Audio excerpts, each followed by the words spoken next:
Saya akan bahas to the point. Ada begitu banyak kebiasaan produktif yang Anda perlu pupuk. Coba fokus dengan kebiasaan produktif pebisnis MLM. Sebagai pebisnis MLM, kebiasaan apa sih yang teman-teman perlu fokus dulu? Ya, sama seperti tadi belajar. Ada banyak ilmu, mau fokus belajar di mana? Nah, ini juga begitu ya Bapak Ibu ya. Ada banyak kebiasaan produktif, fokusnya di mana? Nomor 1, ini paling penting. Kebiasaan presentasi minimal 4-5 kali per minggu. Minimal 15 kali per bulan ya ini ya Bapak Ibu ya. Ini adalah syarat minimal supaya bisnis Anda bergerak. Walaupun ini pelan. Kalau Anda mau cepat, 7-8 kali per minggu. 30 kali per bulan itu baru bisnis Anda bisa mencapai momentum. Tapi paling tidak 4-5 kali presentasi per minggu. Karena teman-teman ingin bisnis Anda jalan kan dengan momentum. Nah, coba Anda bayangkan aja kalau Anda presentasi terlalu sedikit, apalagi tidak konsisten, belum jadi kebiasaan, itu ibarat Anda mendaki elevator, tahu ya, elevator. Elevator tuh lagi turun, Anda mau naik. Pernah nggak Anda ngerasain kayak gitu, elevator lagi turun, Anda naik? Nah, itu kan Anda harus berlari lebih kenceng kan, supaya Anda bisa sampai ke puncak. Kenapa? Kalau Anda berhenti aja, dia turun. Nah, itulah kira-kira bisnis MLM. Kalau Anda berhenti presentasi, dia akan turun. Presentasi terlalu sedikit pun dia turun. Nah, paling tidak itu 4-5 kali per minggu. Kalau Anda cuma presentasi 1 atau 2 kali per minggu, bisnis Anda itu turun, bukannya naik. Paling tidak 4-5 kali per minggu. Kalau pengen bergerak cepat, 7-8 kali per minggu. Ya, supaya tercapai momentum. Jadi ini adalah sebuah kebiasaan yang Anda harus pupuk. Nggak ada jalan lain Bapak Ibu kalau Anda ingin sukses presentasi yang banyak dan konsisten. Ya. Berikutnya adalah kebiasaan membaca buku minimal 15 menit per hari. Nah, ini termasuk kebiasaan mendengarkan minimal 1 audio atau video positif per hari. Nah, nanti Anda bisa dengarkan dari NG Pro. Karena ini yang membaca buku dan juga mendengarkan audio video, ini disebut kebiasaan belajar, Bapak Ibu ya. Ini disebut kebiasaan belajar. Nah, kalau Anda lihat buku, itu banyak banget Bapak Ibu. Buku bagus, banyak sekali. Buku pengembangan diri, banyak sekali. Kalau Anda sembarangan pilih, itu bagus Bapak Ibu. Tapi nggak langsung berkaitan dengan MLM. Waktu kita terbatas. Sebaiknya bacalah buku yang direkomendasi. Yang ada hubungan langsung dengan bisnis yang Anda jalankan. Nah, Networking Guru sudah keluarkan 3 buku ya Bapak Ibu ya. Freedom is not free, People Skill for MLM, dan yang terbaru Road to Freedom. Jadi kalau waktu Anda terbatas, bacalah buku yang tepat sasaran. Tepat sasaran. Bacalah berulang-ulang buku yang memang berkaitan dengan bisnis yang kita jalankan, yaitu MLM. Nah, buku-buku lain tambahan yang lain, misalnya GoPro, Beach Money, bukunya Robert Kiyosaki. Nah, itu boleh dibaca. Jadi intinya bacalah buku yang direkomendasi. Kenapa? Karena kita ingin mendapatkan ilmu yang tepat sasaran. Kemudian audio video, tadi Sadra udah bilang banyak channel di YouTube yang bagus-bagus. Tapi kalau Anda baca itu semua, nggak semua berkaitan kan dengan MLM kan? Ilmunya bagus, Bapak Ibu. Tapi nggak berkaitan langsung dengan MLM. Nah, itu sebabnya kami menyarankan Anda mendengarkan audio video yang dikeluarkan NG Pro yang memang berkaitan dengan bisnis MLM. Nah, ini namanya kebiasaan belajar.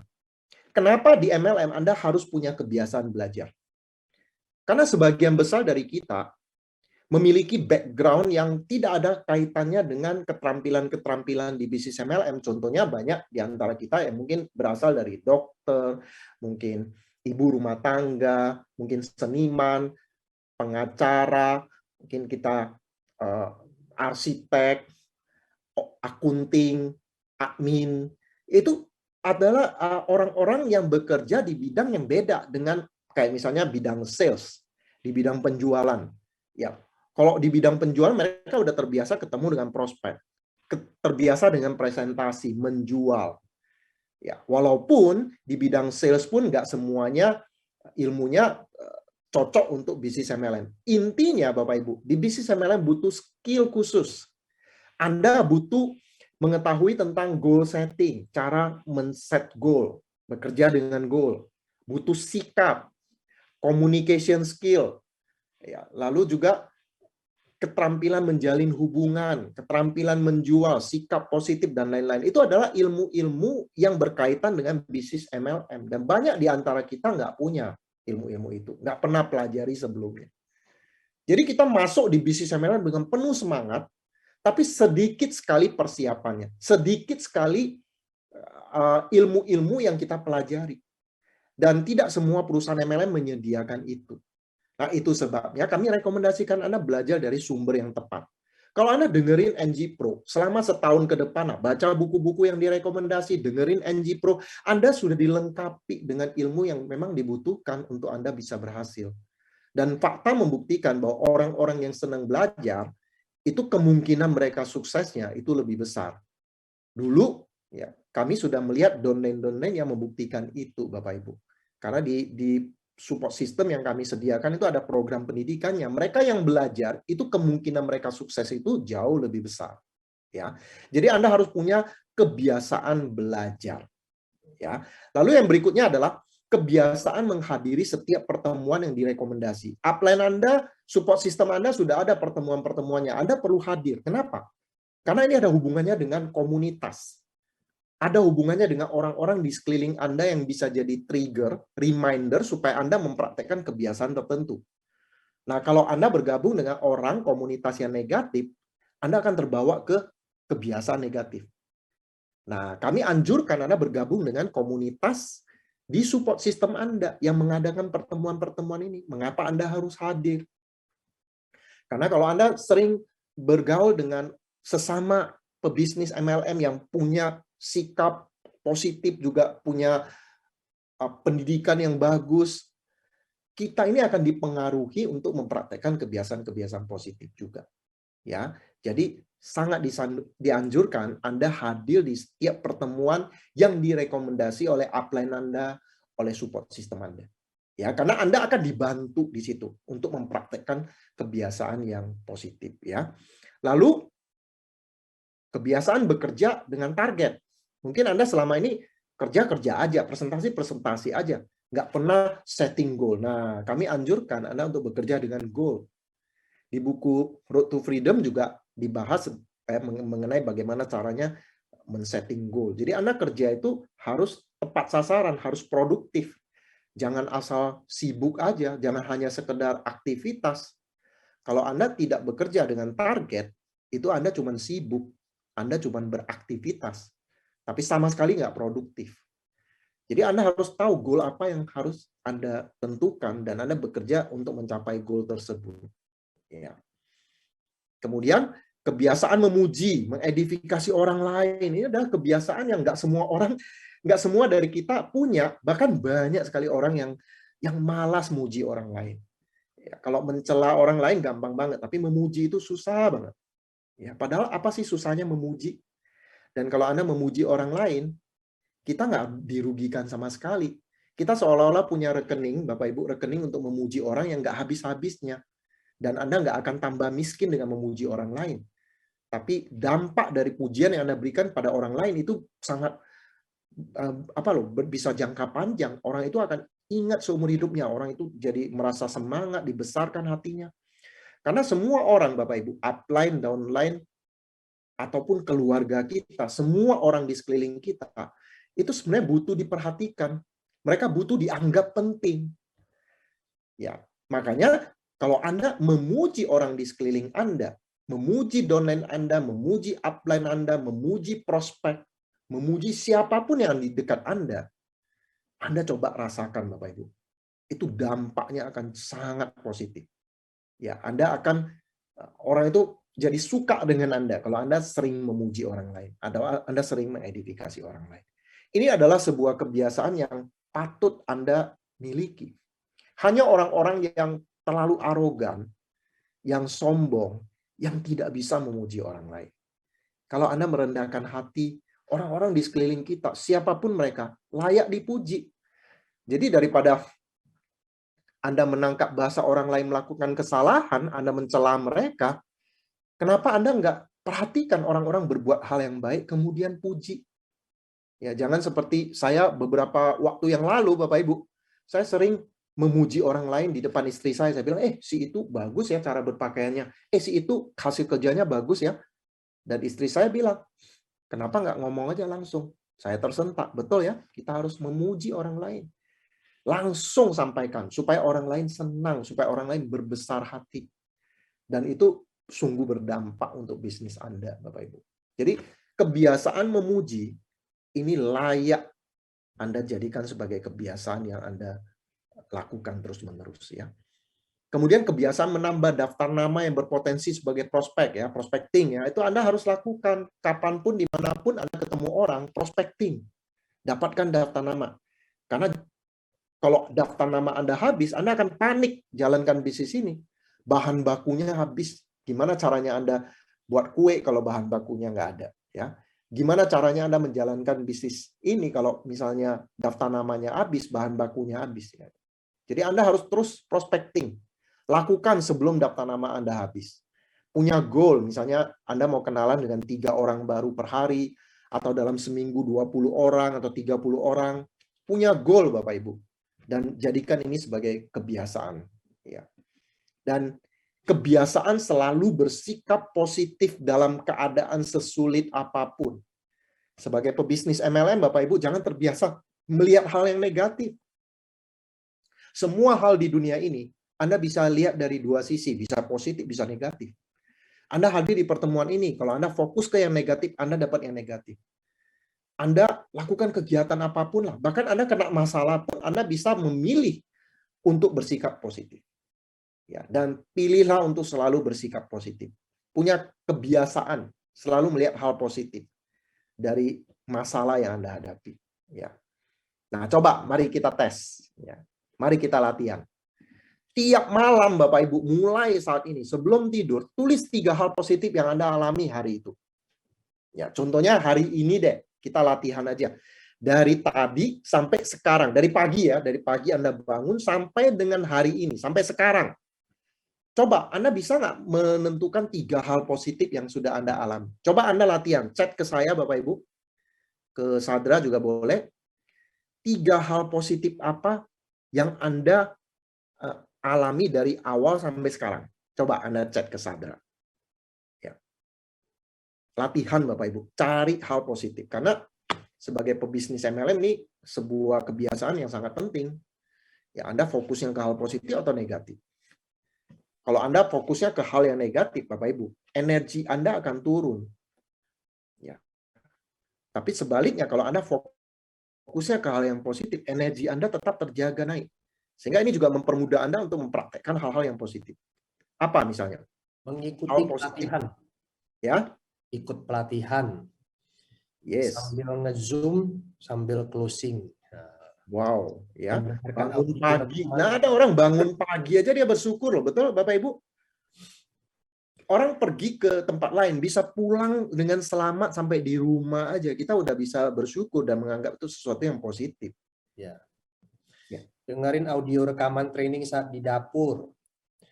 Masih bisa bangun pagi, sehat, bisa makan cukup. Yes. Bisa bangun pagi dengan badan sehat. Bisa sarapan, ada makanan, bisa ikutin NG Pro dengan fasilitas yang nyaman dan bisa fokus dengar.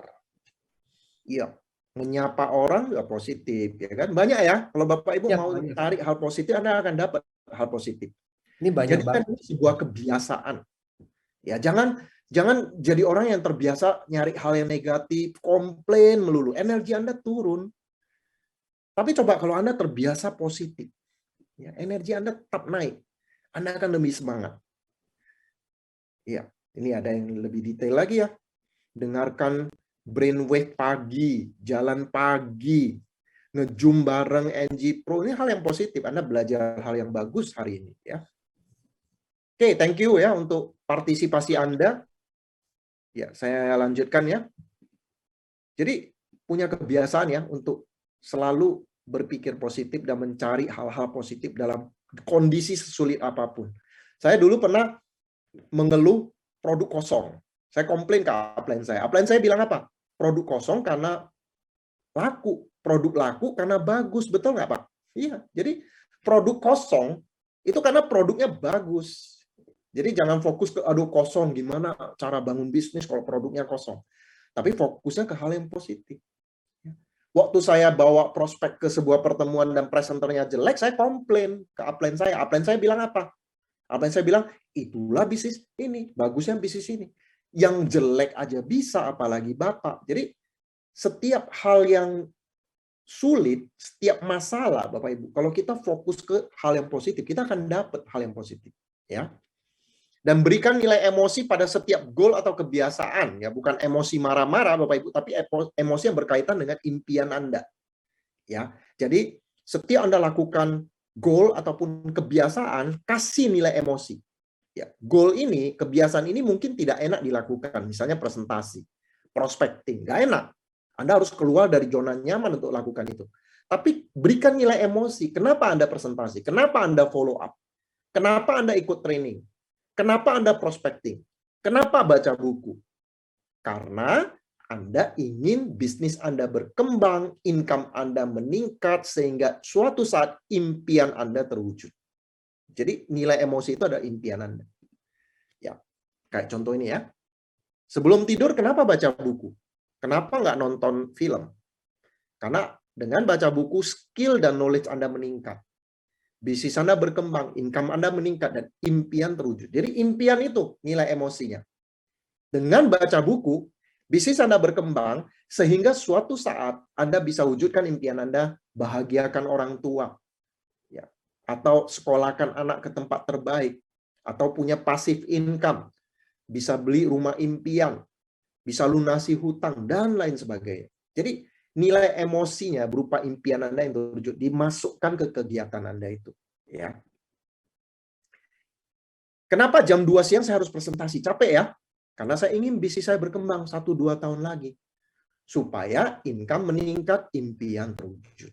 Jadi impian ini ada nilai emosinya. Jadi setiap Anda melakukan kebiasaan yang nggak enak, selalu ingat impian Anda. Anda lakukan itu supaya impian Anda terwujud. Ya. Dan kebiasaan dapat menjadi sahabat terbaik atau musuh terburuk.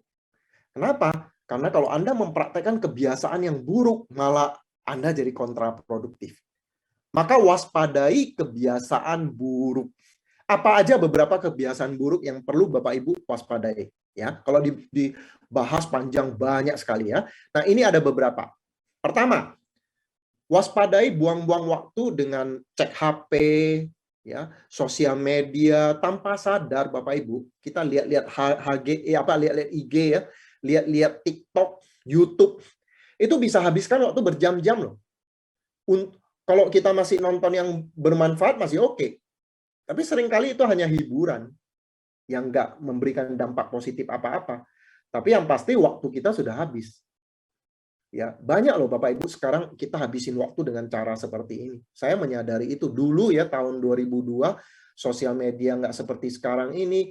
Ya, kita habis waktu itu paling nonton film, nonton TV, ya, atau main game. Sekarang ya dari sosial media aja tanpa sadar 1 jam lewat begitu aja. Bahkan kadang-kadang bisa 2 jam lewat begitu. Ya. Jadi hati-hati dengan itu. Kemudian terlambat. Kebiasaan terlambat ketika Anda janjian sama orang, sama upline, atau datang pertemuan, buang deh kebiasaan itu Bapak Ibu. Waspada. Anda bisa ngatur waktu. Kalau Anda tinggal di Jakarta, waspadai macet. Kalau misalnya jarak Anda ke tempat pertemuan itu 1 jam, kasih spare 30 menit, 1,5 jam. Jangan pas-pasan. Dengan mengatur waktu 1 jam perjalanan, tambah 30 menit, dan Anda bisa tiba di tempat dengan on time. Anda bisa atur, Bapak Ibu. Kebiasaan terlambat itu parah. Itu membuat nanti integritas Anda sebagai seorang pemimpin juga diragukan, Bapak Ibu. Ya, karena itu ada hubungannya dengan janji yang ditepati. Ya, Anda dapat dipercaya atau tidak.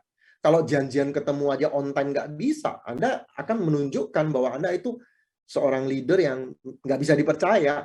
Ya, kemudian kebiasaan boros, membeli barang yang tak dibutuhkan.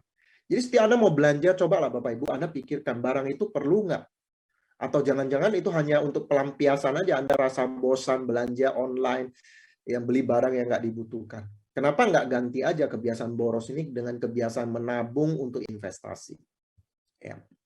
Kebiasaan makan minum sembarangan. Nah, mulai coba-coba untuk jaga kesehatan, lebih banyak minum air putih, mengkonsumsi sayur buah. Ya, ini adalah kebiasaan yang membuat Anda hidup lebih sehat. Ya. Dan begadang, jangan begadang ya. Ini jadi lagunya Rhoma Irama ya. Maksudnya jangan sampai Anda tidurnya subuh. Kebiasaan begadang Bapak Ibu. Lama-lama kesehatan Anda drop Bapak Ibu. Terutama liver Anda itu bermasalah. Kalau orang yang suka tidur subuh, itu ujung-ujungnya nanti livernya bermasalah. Kena penyakit kuning lah, atau paling parah bisa kena penyakit liver ya, penyakit hati. Ya. Jadi jaga kesehatan, usahakan tidur lebih cepat. Misalnya jam 10 malam udah tidur, jam 11 malam udah tidur. Nah, itu adalah kebiasaan buruk yang Anda harus waspadai. Dan yang paling banyak Bapak Ibu, kebiasaan buruk yang paling banyak dan nomor satu, yang saya yakin Bapak Ibu juga ngalamin adalah kebiasaan menunda. Kita itu sering menunda. Makanya saya mau bekali Anda dengan sebuah tips bagaimana Anda jangan menunda. Istirahat boleh Bapak Ibu, tapi jangan menunda. Istirahat dengan menunda itu beda ya. Istirahat itu penting. Kalau Anda kerja terlalu capek, nggak sempat istirahat juga sakit. Ya, seperti saya seminggu yang lalu itu terlalu capek, terlalu padat, nggak sempat istirahat. Saya hampir sakit Bapak Ibu, sudah sempat batuk, radang. Istirahat boleh Bapak Ibu, tapi jangan menunda. Ya, menunda itu sebenarnya Anda nggak capek-capek banget, itu hanya di pikiran. Ya, oke. Nah, sekarang bagaimana caranya mengatasi penundaan? Saya mau bekali Anda dengan sebuah tips dari buku Mel Robbins ya. The 5-second rule. Metode 5 detik. Oke. Nah, di buku ini Mel Robbins mengatakan menunda itu ada pemicunya. Apa yang memicu kita untuk menunda? Itu adalah capek, stres, dan bingung. CSB ya. Jadi kalau Anda merasa capek, aduh malas lah, capek lah, atau stres, atau lagi bingung nih. Nah, kalau Anda ngalamin seperti ini, maka pikiran bawah sadar kita yang memang dirancang untuk melindungi kita dari hal-hal ini. Pikiran bawah sadar itu akan sok jadi pahlawan, dia berusaha melindungi kita, dan perintahnya adalah menunda. Jadi Bapak Ibu, alam bawah sadar kita, pikiran bawah sadar kita sudah dirancang untuk melindungi kita dari capek, dari stres, dari bingung. Dengan cara apa? Menunda. Dan dia akan bilang, nggak apa-apa menunda. Jadi mencari pembenaran untuk menunda. Itu adalah pikiran bawah sadar. Jadi pikiran bawah sadar Anda dan saya itu berbahaya loh Bapak Ibu. Karena dia membenarkan kita untuk menunda. Dengan alasan apa? You lagi capek, you lagi stres, you lagi bingung. Jangan bertindak dulu, tunda dulu, bahaya ini. Jadi dia mencari pembenaran supaya Anda menunda. Sehingga ketika Anda menunda, Anda merasa kayaknya nggak apa-apa, memang harus menunda. Ya, itu pikiran bawah sadar.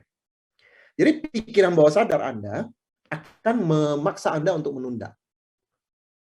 Nah, pikiran sadar ini bekerjanya karena logika. Secara logika, teman-teman tahu kalau menunda itu nggak bagus. Ketika Anda menunda, pikiran bawah sadar bilang, bagus, tapi alam pikiran sadar Anda mengatakan, kenapa kamu menunda ya? Harusnya kamu action. Jangan menunda, nanti pekerjaan nggak selesai-selesai, nanti kamu nggak sukses-sukses loh. Jadi pikiran sadar itu logika. Nah, masalahnya adalah kalau pikiran bawah sadar kita yang menang, maka kita akan menunda. Jadi ini perang antara pikiran sadar dengan pikiran tidak sadar. Mana yang menang? Kalau pikiran bawah sadar kita menang, kita menunda. Makanya Bapak Ibu, Anda harus mengaktifkan pikiran sadar sehingga pikiran sadar Anda mengalahkan pikiran bawah sadar. Dengan kata lain, Anda berhenti menunda.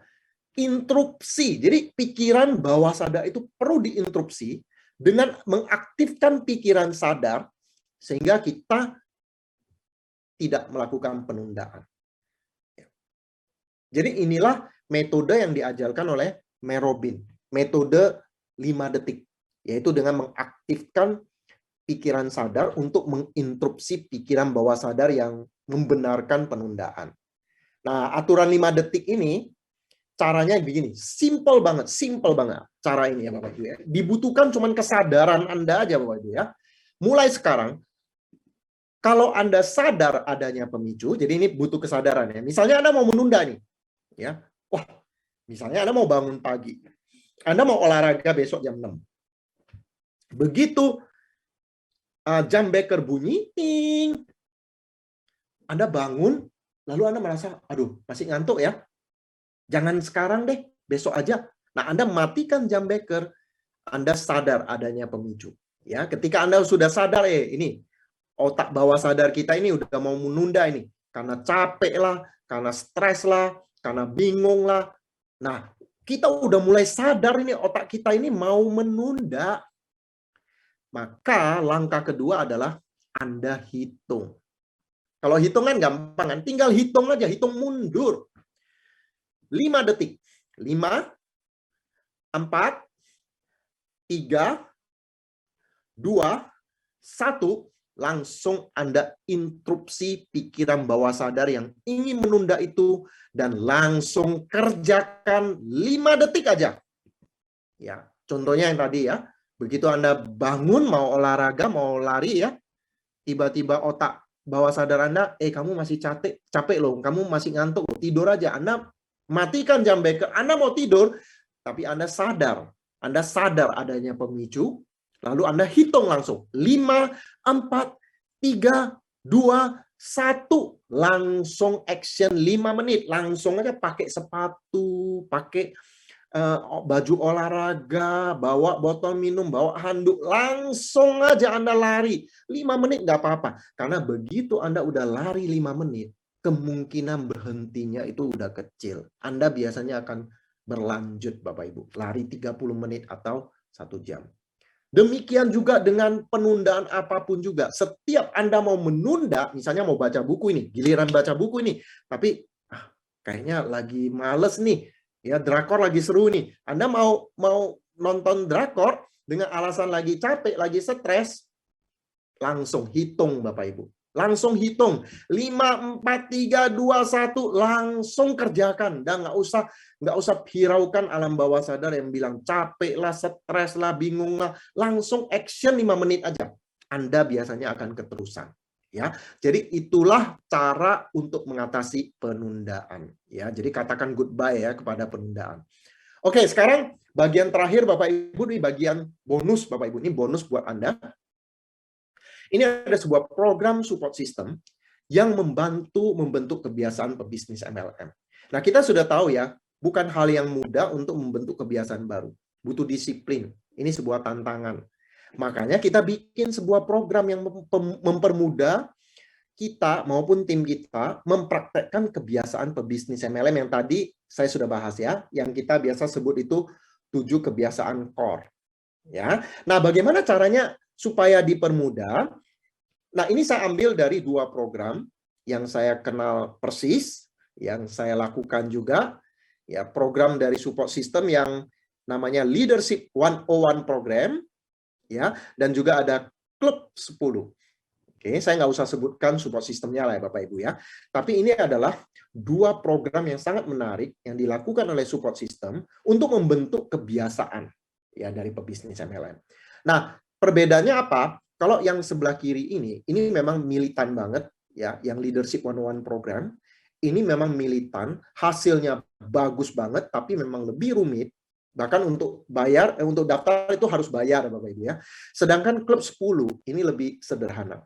Nah, saya punya program yang lebih sederhana buat teman-teman. Kenapa? Karena prinsip saya Bapak Ibu, kalau melakukan program seperti ini jangan rumit-rumit, jangan tambahin yang susah-susah. Kita udah pernah melakukan program yang sangat sulit, yang Leadership 101 program, kita lakukan 2 periode, 4 bulan. Hasilnya bagus Bapak Ibu hasilnya, tapi capek banget. Dan begitu kita udah 2 periode lakukan, 2 bulan, karena 1 periode itu 2 bulan, begitu kita mau lakukan periode berikutnya, kita udah capek dulu. Nah, makanya saya lihat program seperti Klub 10 ini lebih jangka panjang. Ya, itu sebabnya saya mau memperkenalkan program yang sederhana, yang jangka panjang. Yang kita sebut Core Elite Program. Ini hanya nama.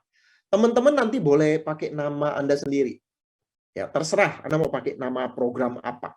Ya, ini saya sebut aja lah Core Elite Program untuk mempermudah penjelasan aja. Nah, pertama, peserta itu harus mendaftar. Nggak harus bayar, Bapak Ibu, nggak usah bayar ya. Daftar aja.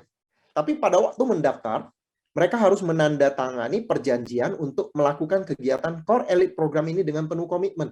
Jadi sebagai upline, kalau Anda mau bawa orang masuk ke program ini, orang itu diinterview dulu, kamu siap nggak melakukan kegiatan ini? Ada 7 kegiatan loh, ini. Kamu komitmen nggak? Kalau kamu nggak komitmen, jangan ya. Jadi jangan paksa orang ikut. Tanyakan apakah kamu mau komitmen nggak. Kalau kamu ikut program ini, manfaatnya banyak. Kamu dibantu untuk mempraktekkan kebiasaan. Ya, dan kalau kamu ikut ini dan suatu saat kamu ajak tim ikut, bisnis kamu akan berkembang kuat, sehat, stabil. Nanti saya jelaskan di belakang. Tapi jangan paksa. Jangan paksa. Kalau kamu memang betul mau ikut, tanda tangan di sini. Nggak usah tanda tangan di atas meterai ya, tanda tangan aja. Tapi sebelum tanda tangan, kasih tahu mereka, pikirkan baik-baik. Kamu mau lakukan dengan komitmen nggak? Kalau kamu ragu-ragu, nanti aja. Jadi jangan paksa ya Bapak Ibu ya. Karena yang paling penting itu mereka punya komitmen di awal. Kalau punya, oke. Mereka tanda tangan, Anda bawa masuk ke dalam program ini. Nah, program ini sangat sederhana. Ada 7 aktivitas sederhana yang perlu dilakukan setiap peserta. Aktivitas pertama, hadir di pertemuan mingguan dari Core Elite Program. Dan itu lewat Zoom. Jadi di rumah aja, jadi nggak habisin waktu ya. Di rumah aja, seminggu sekali bikin Zoom. Ya, dan Zoom ini cuma 1 jam. Jadi nggak habisin waktu. Komitmen dulu. Mau ikut nggak? Bersedia ikut nggak? Ini adalah kegiatan pertama. Kegiatan kedua, dia presentasi 4 kali seminggu. Ya, 4 kali seminggu. Komitmen nggak? Kalau nggak, jangan. Tapi kalau dia oke, ya ini 4 kali seminggu minimal presentasi. Kemudian yang ketiga, hadir di setiap pertemuan. Jadi kalau support system Anda mengadakan pertemuan hari apa, ada training apa, ya Anda harus hadir. Siap nggak? Siap. Oke. Keempat, mendengar atau menonton 1 audio video positif per hari. Misalnya nanti NG Pro keluarin program, dengerin minimal 1 per hari. Oke? Oke. 5, baca buku 15 menit per hari. Ini kebiasaan core. Oke? Oke. 6, konsultasi ke upline minimal 1 kali per bulan. Ya, oke? Gampang ya, gampang banget. Ini kebiasaannya 7 itu gampang banget. Dan yang ke-7, mendapatkan minimal 5 daftar nama baru dari prospecting per minggu. Dari seminggu itu cuma 5. Ya. Jadi sehari 1 prospecting dapat daftar nama. Gampang ya? Jadi kita memang sengaja bikin yang gampang. Tapi ini minimal loh Bapak Ibu ya. 4 kali itu Anda 4 kali presentasi per minggu. Kalau Anda mau 7 kali, lebih bagus lagi. Ya, ini mendengarkan audio minimal 1 per hari. Kalau Anda mau 3, lebih bagus lagi. Baca buku juga begitu. Anda mau 30 menit, boleh. Ya. Tapi konsultasi ke upline ya sekali aja. Ya konsultasi yang formal ya. Yang formal yang Anda pakai Zoom atau ketemu pakai Zoom lah ya cukup ya. Tapi kalau konsultasi informal, chatting, telepon kapan aja boleh ya. Mendapatkan minimal 5 daftar nama. Minimal, Anda mau lebih boleh. Jadi ini Bapak Ibu perhatikan ini ya. Kalau Anda mau dapat ini semua, Bapak Ibu, Anda masuk ke channel Telegram. Karena nanti akan dimasukkan di sana. Jadi, anggota Core Elite Program hanya perlu berkomitmen lakukan 7 kegiatan yang sangat sederhana ini. Dan mereka daftar dan tanda tangan komitmennya. Anda jangan paksa. Minta komitmennya. Kalau mau, ayo. Kalau enggak, jangan. Oke. Nah, kemudian siapkan lembar kegiatan mingguan. Aktivitasnya apa? Goalnya apa? Realisasinya. Jadi supaya waktu konsultasi nanti Anda tahu tim Anda realisasinya berapa. Jadi harus konsultasi, Bapak Ibu ya. Minggu ini apa aja yang dilakukan. Oke. Dengan demikian, Anda tahu tim Anda itu lakukan atau enggak sesuai komitmennya. Oke, jadi ada lembar kegiatan mingguan untuk mengontrol, untuk mengecek ya, apakah aktivitas itu dilakukan. Dan yang paling penting tadi saya bilang ya, komitmen mengikuti pertemuan mingguan dari Core Elite Program, ya, itu 1 kali seminggu. Kemudian setiap peserta mempunyai goal. Nah, ini ya, mempunyai goal untuk apa? Mengajak minimal 1 anggota baru per bulan untuk bergabung ke Core Elite Program. Jadi kalau dia ikut bulan ini, maka bulan depan dia harus bawa 1 orang. Itu goalnya. Artinya dari dia merekrut orang di bulan pertama ini, ada 1 paling tidak yang dia bisa bawa ikut Core Elite Program bulan berikutnya. Ya. Dan penerimaan anggota baru ini hanya bisa dilakukan di minggu pertama. Jadi katakan ini program Elite Core Program Anda ya, minggu 1, minggu 2, minggu 3, minggu 4. Ya, ini 1 bulan ya. Nah, jadi berlangsungnya 1 bulan. Core Elite Program ini berlangsungnya 1 bulan. Nah, M1 ini minggu pertama. Inilah saatnya bisa menerima anggota baru. Jadi kalau misalnya Anda sudah jalan, di minggu kedua Anda dapat downline Anda yang, Pak, saya mau dong ikut Core Elite Program. Itu nggak boleh dimasukin di sekarang. Dia boleh dimasukkan di awal bulan nanti. Minggu pertama, program yang kedua. Program Core Elite Program yang bulan kedua. Nah, di M1 ini adalah penerimaan anggota baru, di mana masing-masing memperkenalkan anggota baru yang dibawa dan ada penghargaan untuk yang berhasil membawa anggota baru. Misalnya, oh ini ada si A ini bawa 3 orang anggota baru. Wah, itu dapat recognition ya. Lalu peserta lama memberikan sharing pengalaman positif selama kegiatan Core Elite Program itu yang bulan lalu apa aja yang mereka lakukan kegiatan positifnya ya. Nah, sekarang ada M2, M3, M4. Ada minggu kedua, ada minggu ketiga, minggu keempat. Ini adalah minggu di mana dalam pertemuan itu Anda melakukan sharing hal positif. Dan tidak ada penerimaan anggota baru di situ. Nah, sekarang pertanyaannya adalah pertemuan mingguan Core Elite Program. M2, M3, M4 itu apa yang Anda lakukan? Kalau M1 udah jelas ya. M1 tadi kita udah bahas. M1 itu adalah penerimaan anggota baru, masing-masing memperkenalkan anggota baru yang dibawa dan ada penghargaan ya, recognition untuk yang berhasil membawa anggota baru dan juga disertai peserta lama sharing pengalaman positif. Ya. Jadi apa yang mereka lakukan di bulan lalu sehingga mereka bisa bawa orang. Ya, mereka sharing hal positif. Ya, durasinya 1 jam. Jadi jaga supaya pertemuan mingguan Core Elite Program itu cuma 1 jam. Jadi nggak habisin banyak waktu.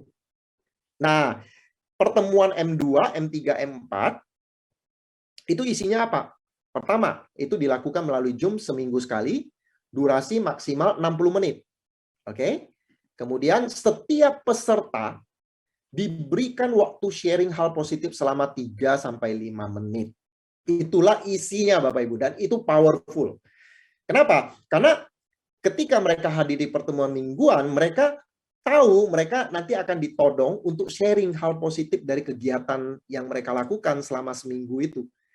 Nah, oleh sebab itu mereka dipaksa untuk lakukan 7 kebiasaan itu. Setiap hari mereka lakukan ya, dan kalau dapat hal-hal yang bagus mereka catat hal-hal positif ya. Sehingga nanti ketika mereka dapat giliran mereka akan sharing, oh saya prospecting di toko buku Gramedia dapat orang yang kemudian bisa saya presentasi dan orang itu akhirnya join. Mungkin tuh hal positifnya, atau dia mungkin bisa sharing, saya baca buku 15 menit saya dapat hal yang bagus bla bla bla, dia cerita. Atau pengalaman presentasi dia, mungkin dia ditolak orang tapi tetap semangat, dia bisa sharing hal seperti itu. Ya, jadi intinya mereka diberi waktu untuk sharing hal positif dari kegiatan yang mereka lakukan selama seminggu itu. Nah, materi sharing adalah hal menarik dan positif dari 7 kegiatan yang dilakukan selama seminggu dan hanya boleh sharing hal positif, tidak boleh komplain, curhat, nggak boleh. Jadi isi dari pertemuan mingguan Core Elite Program itu isinya positif. Jadi saling mendorong. Yang tadinya malas prospecting, begitu dengar cerita positif dari teman lain yang prospecting, akhirnya jadi semangat prospecting. Jadi semangat untuk presentasi. Jadi semangat untuk baca buku dan lain-lain. Ya. Nah, ini membuat acara pertemuan mingguan itu seru. Kenapa? Semua bergiliran untuk dapat sharing. Dan jika peserta sudah terlalu banyak ya, udah lebih dari 15 orang, ya bayangkan kalau 15 orang, mereka sharing 3 menit sampai 5 menit, habis waktunya. Ya, itu udah boleh dibagi jadi 2 grup. Jadi grup yang upline-nya udah punya tim yang lebih banyak udah bisa dipisah, ya, supaya menjaga grup tetap sederhana, ya, nggak lebih dari 15 orang. Nah, kalau misalnya Anda sebagai upline sudah punya leader, sudah punya downline yang beberapa yang bisa membentuk satu core elite program, ya Anda udah bisa memimpin sendiri. Mungkin anggotanya awal-awal nggak banyak. Mungkin awalnya anggotanya cuma 5 orang, 6 orang, nggak apa-apa. Karena nanti bulan berikutnya di M1 mereka kan masing-masing ngajak orang. Karena ingat Bapak Ibu, ini goal-nya kan. Goal-nya adalah ini ya. Goal-nya goal-nya apa? Ini yang paling penting nih. Setiap peserta mempunyai goal mengajak minimal 1 anggota baru per bulan untuk bergabung di Core Elite Program. Itu goal-nya. Ya. Nah, saya lanjutkan lagi. Jadi program ini seru banget. Ya, sebentar ya. Share screen. Nah, sekarang saya mau jelaskan ya. Dampak yang luar biasa dari setiap orang punya goal untuk bawa orang berikutnya. Nah, coba bayangkan ya. Anda ikuti program ini, Anda sendirian misalnya. Anda ikut dari upline lah ya, Anda sendirian. Ini bulan 1, bulan 2, seterusnya. Anda sendirian. Berarti jumlah tim Anda kan sendirian ya, Anda sendiri, 1. Lalu di bulan yang kedua, ya, Anda kan wajib membawa 1 orang downline Anda untuk ikut ya. Minimal 1 orang. Boleh 2, mungkin Anda bisa dapat 2 atau 3. Katakan yang minimum aja deh. Anda di bulan kedua berhasil mengajak downline Anda. Angka 2 ini adalah bulan kedua, ya, Core Elite Program yang kedua. Berarti ya di bulan kedua ini Anda sudah berdua, betul nggak? Anda dan downline Anda. Lalu di bulan ketiga, Anda dan downline Anda ya, si 1 dan si 2 ini wajib membawa minimal 1 orang kan? Ada bawa orang berikutnya, ya, saya sebut 3 di situ karena ikut di program yang ketiga ya, bulan ketiga. Nah, yang si orang ini juga bawa 1 orang. Ya. Sudah berapa grup Anda? 4 orang, betul nggak? Nah, di bulan yang keempat, yang 4 orang ini masing-masing ajak 1 orang lagi ya. Anda ajak 1 orang, si ini ajak 1 orang, si ini ajak 1 orang, si ini ajak 1 orang. Berarti berapa orang totalnya? Sudah 8 orang. Jadi ya, di bulan keempat, total grup Anda sudah 8 orang. Tapi 8 orang yang melakukan kebiasaan core, bayangkan. Berarti mereka juga core. Ya, orang yang jadi core. Nah, kalau ini diteruskan, Bapak Ibu, di bulan ke-5, 6, 7, dan 8, dan seterusnya, Anda kan tinggal hitung ya, ini kali 2 aja kan. 1, 2, 4, 8, tinggal kali 2. Di bulan ke-5, 16, 32. Nah, coba Anda lihat. Di bulan ke-12 itu sudah ada 2048 orang dalam jaringan Anda dalam waktu setahun.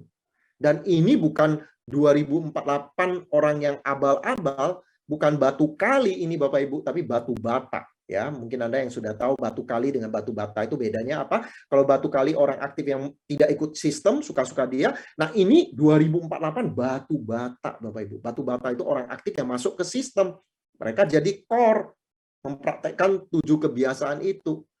Jadi Anda bisa bayangkan nggak? Sedikit demi sedikit, tapi konsisten dengan program Core Elite program ini, akhirnya dalam waktu setahun aja Anda punya 2048 orang yang masuk ke sistem. Kira-kira jaringan Anda besar nggak? Ini saya bicara hanya minimal loh Bapak Ibu. Ya, setiap orang minimal ajak 1 di bulan berikutnya. Kalau mereka ajak 2 atau ajak 3, di bulan ke-12 yang pasti Bapak Ibu Anda sudah punya berapa grup ya yang bikin Core Elite program. Karena tadi ya, kalau udah 15 sudah pecah 2. Kalau udah 15 jumlahnya pecah 2. Ini udah berapa banyak Bapak Ibu? Ya, sudah ada ratusan ya grup yang memimpin Core Elite program masing-masing. Ya, jadi ini adalah program yang sudah teruji. Saya lihat ada support system yang hingga saat ini masih menggunakan program ini dan masih jalan. Dan sangat efektif untuk membantu Anda dan tim Anda mempraktekkan kebiasaan yang bagus. Jadi saya sangat rekomendasi Anda untuk gunakan program ini. Sederhana. Tapi betul-betul kita dipaksa, diingatkan untuk mempraktekkan kebiasaan itu. Bayangkan loh, setiap minggu kita harus ketemu ya di Zoom, lalu sharing pengalaman kita mempraktekkan 7 kebiasaan itu. Nanti akan ada orang yang merasa malu kalau dia nggak praktekkan. Akhirnya dia dipaksa untuk praktekkan. Ya, belum lagi ada konsultasi, ada lembar aktivitas yang Anda isi, sehingga mau tak mau Anda dipaksa seolah-olah tanda kutip untuk mempraktekkan kebiasaan ini. Ya, nah itu kira-kira yang saya bisa share buat Anda. Itu bonus ya, yang terakhir ini ya. Program yang Anda bisa gunakan sebagai bonus.